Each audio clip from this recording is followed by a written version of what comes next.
जय जगन्नाथ सांग मैंने मुझे आपणमर श्रीमती मयूरभंज ब्लॉगर आपण मानक मयूरभंजर महत्वपूर्ण फेस्टिवल मकर संक्रांतिर हार्दिक अभिनंदन और शुभेच्छा जनाऊँगी।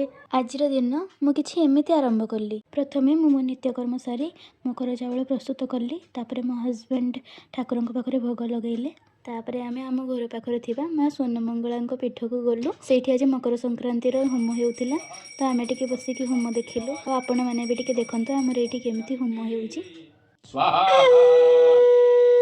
ओम सर्वमंगलमांगल्ये शिवे सर्वार्थसाधिके शरण्ये त्र्यंबके गौरी मा स्वर्णमंगलादेवी नमस्ते ओम ह्रीं श्रीं क्लीं स्वर्णमंगलादेवी स्वाहा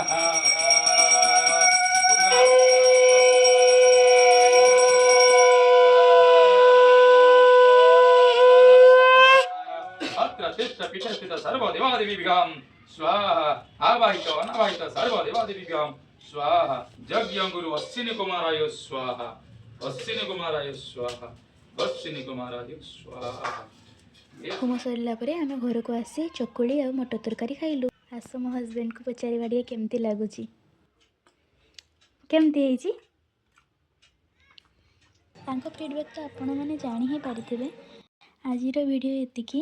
आपण मानक जदि मो वीडियो भल लगी थाए तो प्लीज़ लाइक कमेंट शेयर करंतु आ मो चैनल को सब्सक्राइब करंतु। पुणी देखाइबो नेक्स्ट ब्लॉग रे। जय जगन्नाथ जय माँ स्वर्णमंगला।